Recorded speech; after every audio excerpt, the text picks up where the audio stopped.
True Sports Network for a special edition of the NASCAR show with myself, Joe Spilman, and the legendary Steve Risley. Today, we're going to preview the upcoming postseason race at Darlington Raceway. Steve always gets flustered when I call him legendary or the great. He's a little too hard on himself. Steve, how you doing? What the hell makes me legendary? I think you're a legendary person, Steve. You're a legend in my Oh, mind. Jesus. And you know what? You're overthinking things in a huge way, Joe. I tell you what. Well, Steve, I will Where's tell you, Ryan?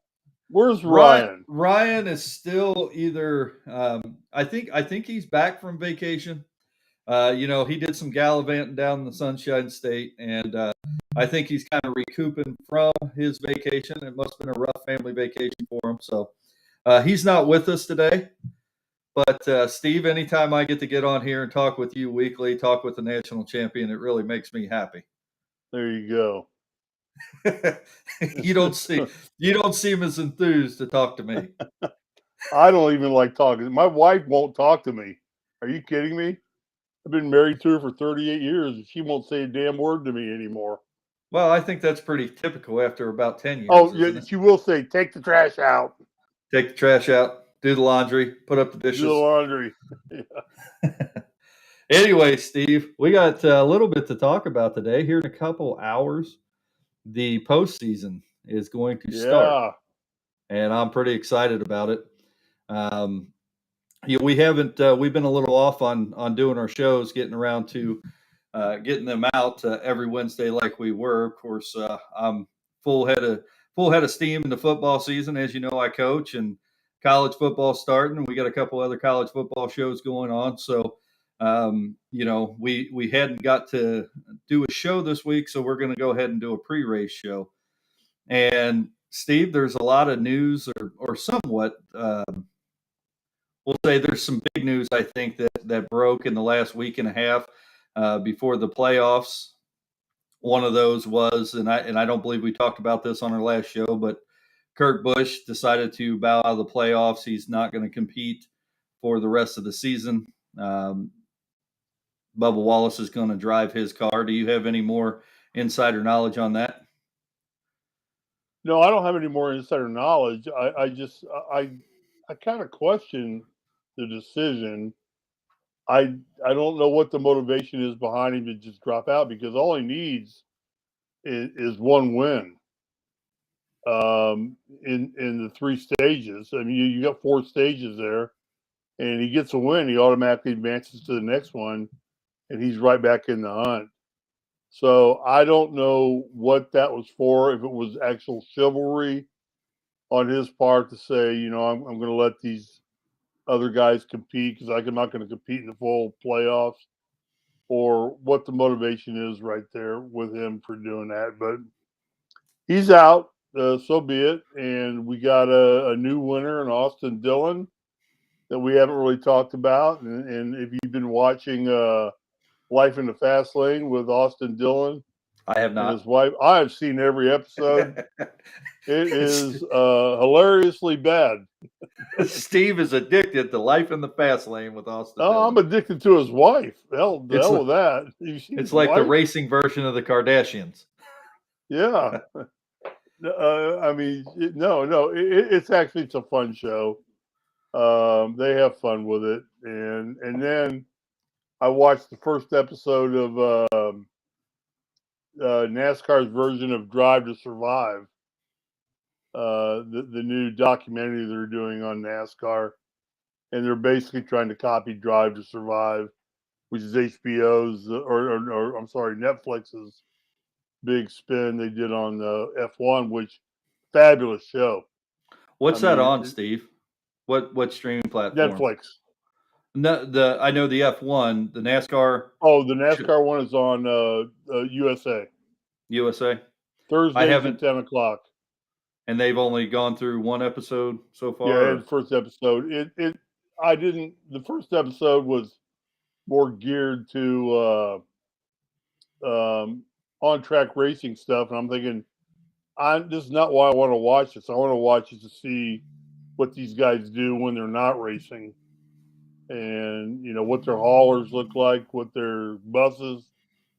How do they get there, and what's their personal lives like? That's where Drive to Survive, the F1 series, has excelled so greatly. So we'll see if it picks up. It's one episode. Not going to knock it yet, but good for Austin Dillon to win. And then, of course, Martin Truex Jr. got bumped out.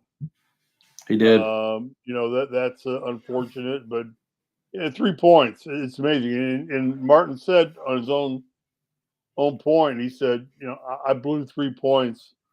How many races? That if Right. I'd have been a little smarter at pit stops or a little smarter at racing for points rather than wins, I'd have picked up those 3 points and taken Blaney out. Well, and talking, Steve, a little bit about Daytona last week, and to get into that a little bit, Austin Dillon did pick up his first win of the season to get himself into the playoffs and eliminated Martin Truex, who was essentially eliminated already before Kurt Busch had backed out, or at least was in a tight race with Ryan Blaney. So I don't want to call Austin Dillon's win and say that he backed into a win, but he kind of did with the rain shortened race, but they did get a restart in there. So, I chalk that up to more as him earning the win than just, being in the lead when the caution came out. So I think that, I think that, I'm kind of split. We've talked about this on the show. I want to get your opinion again. Is it a travesty for the sport, or is it good for a sport that a guy that's fifth in the playoffs ending the season doesn't make the postseason, or fifth in points, I'm sorry, ending the season does not make the NASCAR postseason? Or is this a good thing for the sport that we put all this emphasis on winning? Because essentially Martin Truex has been a consistent enough driver that, he's driven well throughout the season. And you're right, how many races has he made a mistake that has cost him those 3 points? And actually, during the race last week at Daytona, he was actually leading Ryan Blaney at 1 point by, I think, 3 or 4 points. But Blaney was able to get back in position and recoup those 3 points and end up making the postseason. So at the end of the day, knowing how well and consistent Martin Truex has been all year, is this a good thing, you think, for NASCAR, or a bad thing that Truex doesn't make the playoffs, being fifth in points at the end of the season? I'll just quote Ricky Bobby: "If you ain't first, you're last."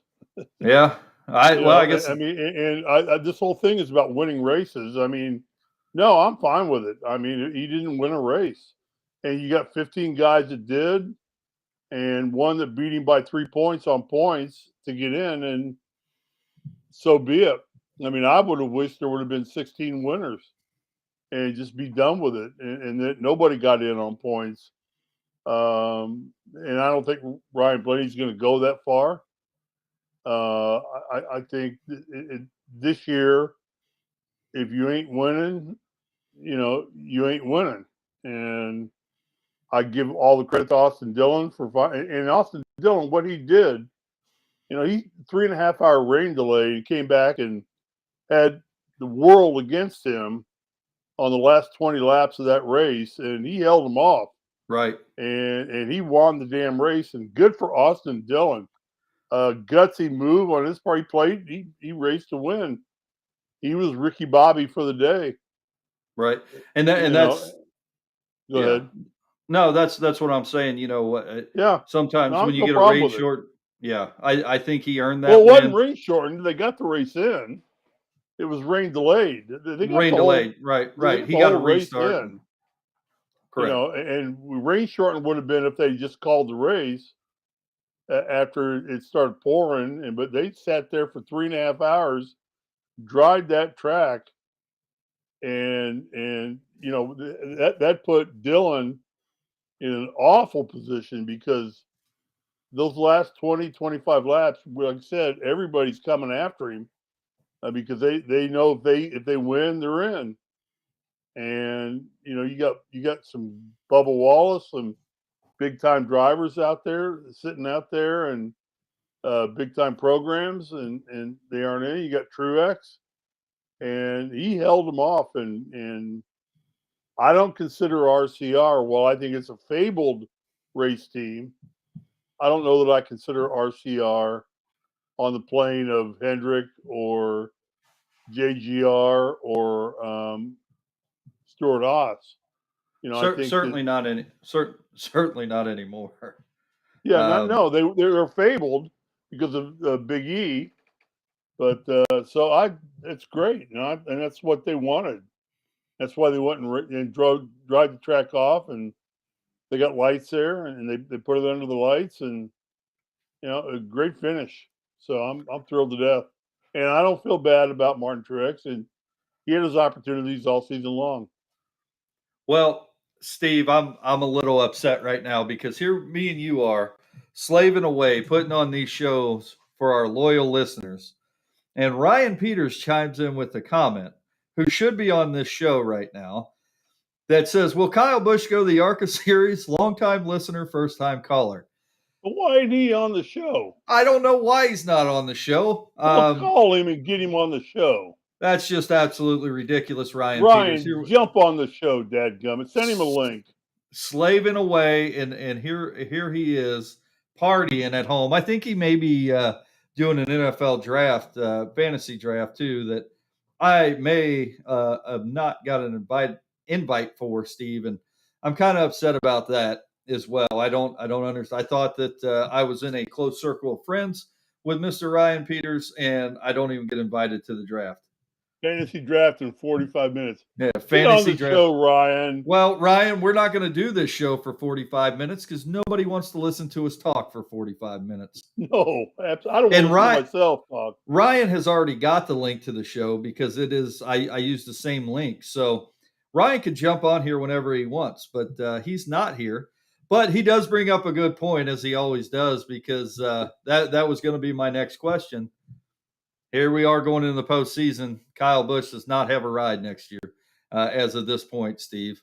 And the rumors coming out. I think Dale Jr. just said that he thinks Kyle Busch is going to go to colleague racing or whatever. And I just can't see that happening. What do you think at this point? I certainly don't think he's going back to JGR right now. I will be surprised if he does. No, Ty Gibbs is going to take the 18 car. I mean, that's pretty well. He's going to now you got the dueling thing. Now Gibbs in the 23 car, isn't he? Right. Yeah. Because they moved Bubba Wallace to the 45 car because the 45 car is competing for the owners championship. So they put Bubba in the 45 car, which was Kurt Busch's car, and then now they put Ty Gibbs in the 23 car. Silly season. Why we call it silly season? And it's getting silly. And so where is Kyle Busch going to end up?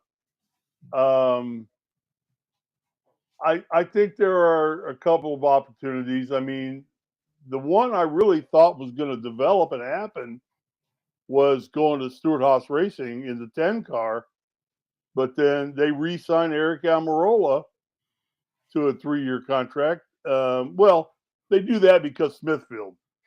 Right. I mean, Smithfield's is tied directly into Eric Almirola, and wherever Eric goes, Smithfield's going to go with him.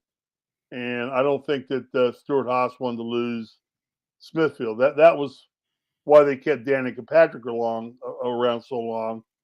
She was a cash cow for them because there were just people that just wanted to sponsor Danica Patrick, that she was the only female in NASCAR. So I think that's what that's all about. And Eric's an adequate driver. He can win on any given Sunday. So that's a good move, but that's where I thought he was going to end up. So now I think that the 91 project, that is the colleagues doing the 91 project. Yes. With the foreign driver, I have a feeling you're going to see Kyle Busch in the 91 car. That was 23 next year. That's 23. That would be my move. I mean, that would be a great move. Colleagues, they can get the funding. Kyle's still worth sponsorship. So, given that, that's where I think is the most logical choice. I don't think Kyle wants to go to a lesser team than that. He wants to go to a team that can win because, let's face it, he's got 60 wins. He's a Hall of Famer. He's right at the peak of his prime in racing, if not just a little past it. But I don't know that. We'll see what he gets. But Colleague puts good race cars on the track, but I think that's where he's going to end up. Well, Steve, I would actually hate to see that. But speaking of sponsors, I forgot to thank our sponsors here at The Grueling Truth as we started the show. So I want to let everybody know that The Grueling Truth and the NASCAR show is powered by betting.net. Betting.net is your best bet for finding an online casino or sports book that's right for you. Steve, and I think, looking at the Kyle Busch situation, I think it would be a travesty for him to go there, Colleague Racing. I don't think that they're a team that really supports the talent that Kyle Busch has, and I know he's looking for a ride. And I was hoping for him to at least jump on a team that was going to be what I think is a little bit more competitive. But we'll see how that works out. We still have the postseason to go, and things could change.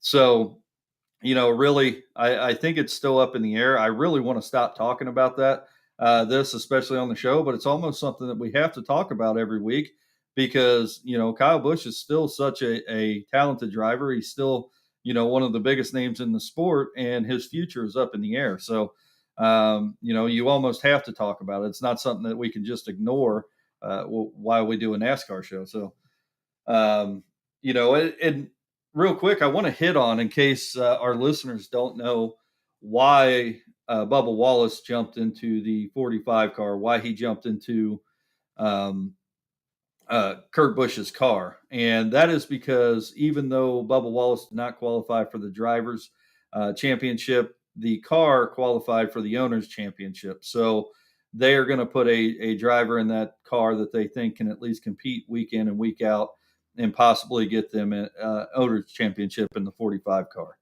So that is why Bubba Wallace did make the car switch. And I think it would actually be pretty safe to say that it's not even really a car switch. It's just a paint scheme wrap switch. So he still has the same seat. Right.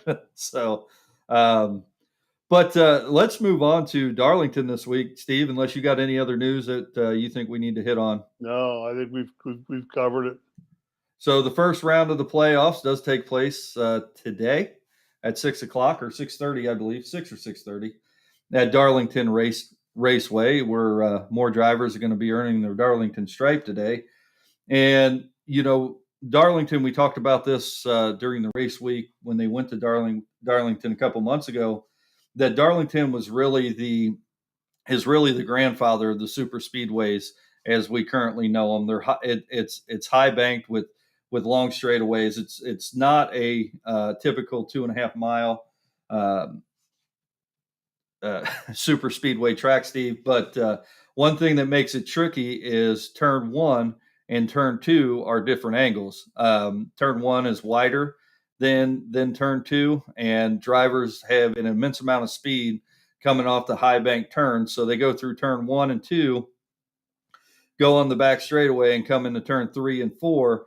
And it is a less of an angle of a turn and a little bit less banking, which really makes it tricky for these drivers to get a handle on. So going into this week, I know the next gen cars really put on a great race the last time they visited Darlington. What are your thoughts on what we're going to see today, Steve? I think you see a lot of the same. Darlington tends to be really what I would call a predominantly a one groove track. It's a high groove track, and to most of the people that can run high grooves, but then you hear the stories of the Darlington stripe, and them brushing the wall because you get up too high. The track is slippery up there all the time because all the gunk gets pushed up there.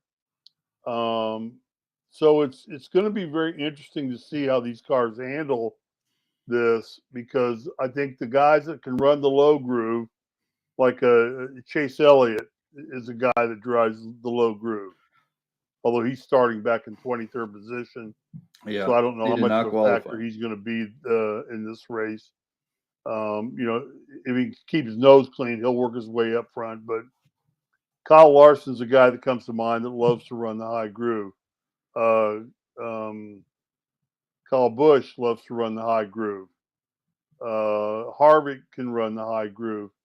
The high groove is the place you want to run because it's the fastest way around that track because it tends to balance out the turns. But it's also the most dangerous place to run because when you brush up against that wall, you scrub speed and you risk damage of wrecking your car. Now, these cars are a lot more durable than the cars of yesterday. I watched the Xfinity race yesterday, and those cars are getting banged up pretty much when they were going up there. I think the next gen car with the unibody composite body is just a lot more durable. So I don't know. I'm interested to watch this race fully. There's nothing like getting your first win and knocking it out, so you do not have to worry about the next round of playoffs. You automatically are in because winners advance. So I would say that if whoever wins, if it's not the 9 car, then 2 cars are advancing pretty much into the next round almost automatically because the 9 car has such a strong advantage in points right now. So it's going to be hard to catch him, and he's been very consistent all year long. And of course, we're talking about Chase Elliott. So interesting to see. It's not a Bristol, so we're not going to see a lot of bumping and banging. The bumping and banging is going to happen with the wall, not with each other. So we'll see. What I like, what I like about Darlington is with it being only a 1.3 mile track and it being banked, almost at 25 degrees in both turns. You get that super speedway style of racing, kind of like you do at Atlanta now on a smaller track, and sometimes you do see 2 lines, and you're absolutely right. It's typically a 1-line racetrack if you're going to win the race on the high groove, but it does have a lower line. And if you remember back to the last time they raced there, Steve, Kyle Larson was actually running up front all day, but he got himself in trouble because he was never not able to transition from that high line to the low line during the race, and he did exactly what you're talking about. He got stuck up on the high line. He couldn't race the low line, and he kept bumping the wall and scrubbing speed, and essentially cost him a shot to win the race. And we've seen that out of Kyle Larson and a couple other tracks, is just not feeling comfortable running the low line. I don't know if that's because he's a dirt track racer. He wants to get up there in the fresh dirt, and that's the way he's learned to race. Or it's this new car, because we did not see that out of him last year. So I think this point in the season, he certainly should have a handle on this next gen car. But we'll see if it's more of the same out of him at Darlington this week. Who are the drivers you're keeping an eye on this week? Not necessarily your picks. We'll get to those, but drivers that you're keeping an eye on. Well, I'm keeping my eye on Larson because I think he is the best highline driver in NASCAR right now. I think he runs up against the wall as good as anybody. Elliott's the most consistent driver. He'll pass his way up through, and while he may not be a factor in the first stage, maybe not even the second stage, I don't know, depending on how well his pit crew does, he'll be a factor by the end of the race. Then I like the veterans. At Hamlin, you can never knock Hamlin out. He's always good at this. Kevin Harvick is, 2 wins in a row and strong finishes in between. So like him. And then to me, this is a track where Logano just shines.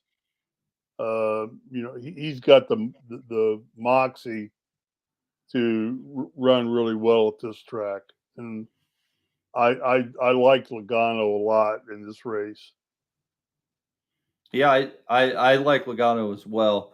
One driver that I'm going to be keeping my eye on throughout the postseason here, starting with Darlington today, is Kevin Harvick. I think Kevin Harvick is the most dangerous driver in NASCAR currently heading into the playoffs. He got 2 wins back to back late in the season after being starved for a win for over a year and a half.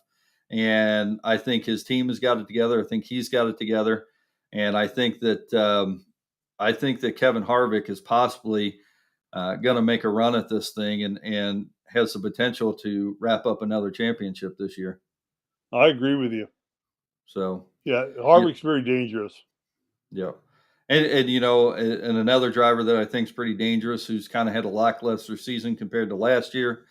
He did end up with 2 wins. One of them a road course win this year is Kyle Larson. I think that he always had the potential to get hot and get dangerous. So that's another driver that I'm keeping my eye on. And you're right, Logano, to hit on that again. I think this is a very good track for Logano.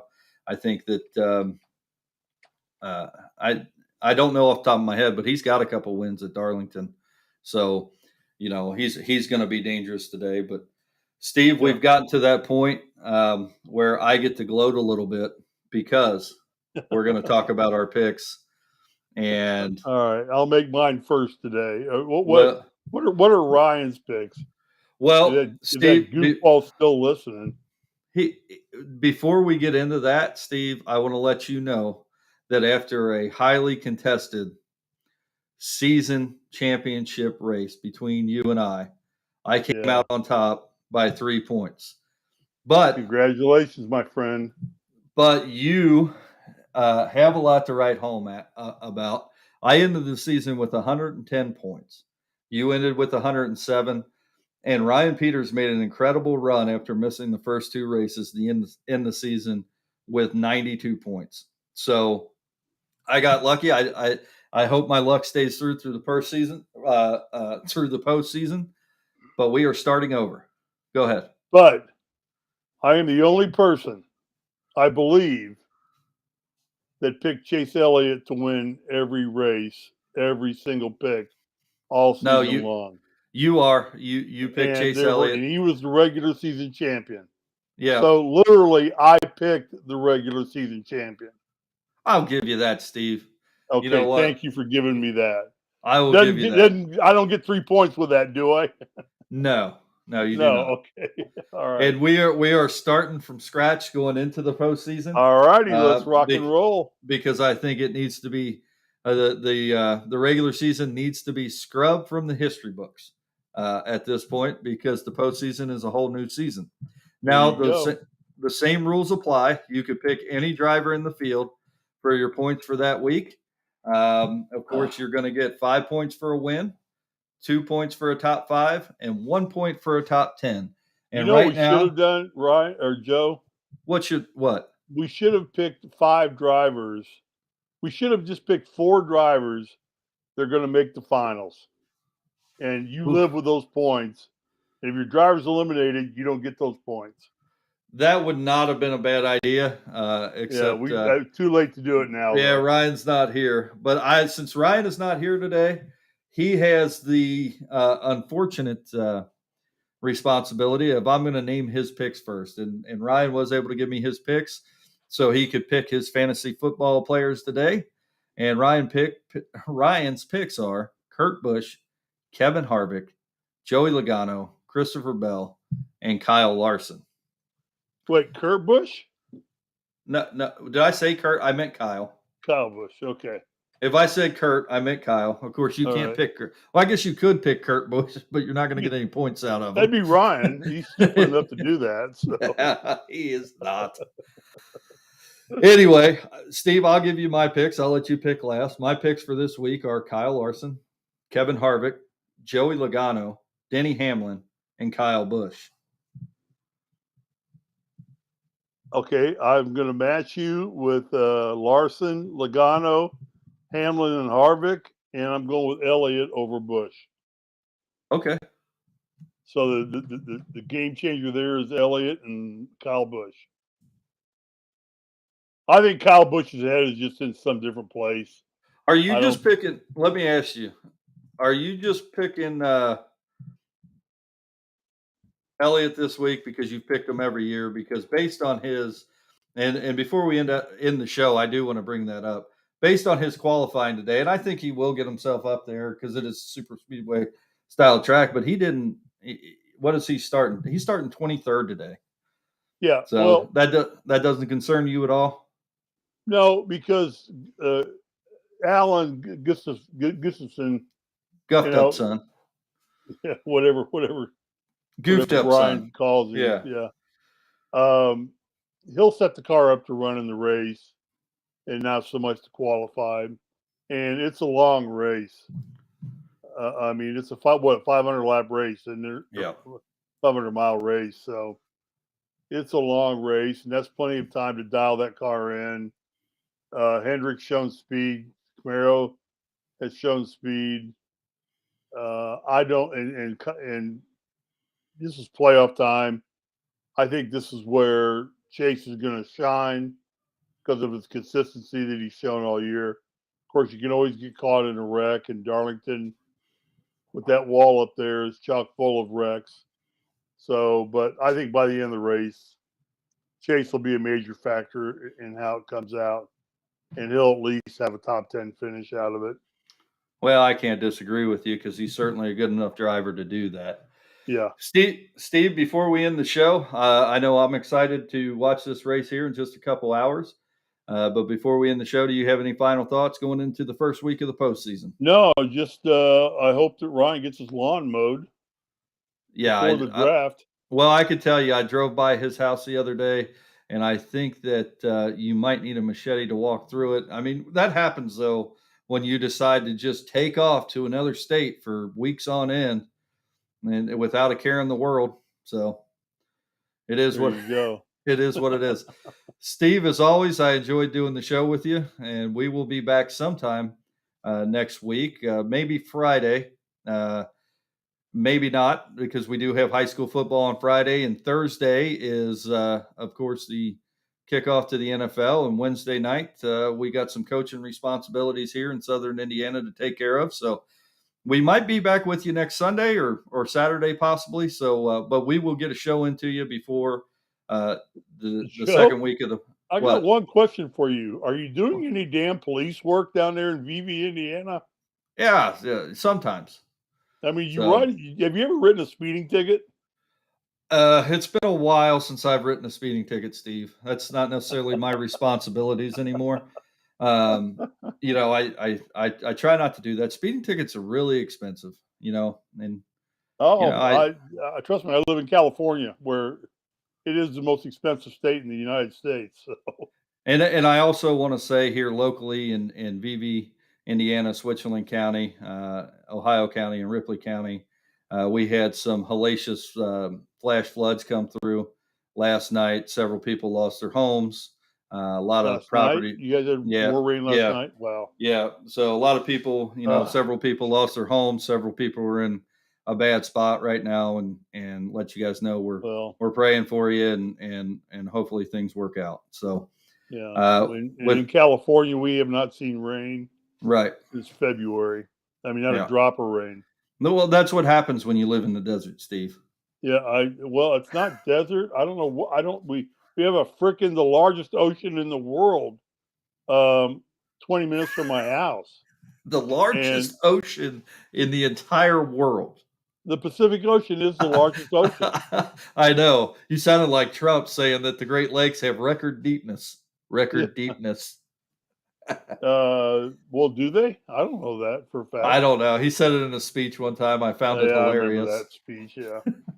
Trump needs to keep his mouth shut and let people think he's an idiot rather than open it and prove it. Yeah. Well, I don't think he does himself any favors when. No, he doesn't. He does not do himself any. But anyway, this is not a political show. No, this is a NASCAR show. I think it's going to be a great race. Darlington is always fun. Sit back, relax, enjoy it. Pre-race starts here in just a few minutes. Yep. It's already started, 12 o'clock. Yeah. So you go to Fox and watch their pre-race, and you can go to NBC or USA and watch their pre-race and go from there. Yep. And like I said, we'll be back next week. Steve, I appreciate it. And before we end, I want to let everybody know one more time that the Grueling Truth and the NASCAR show is powered by betting.net. Betting.net is your best bet to find an online casino or sportsbook that's right for you. Steve, we'll see you sometime this week. See you later, buddy. All right, buddy.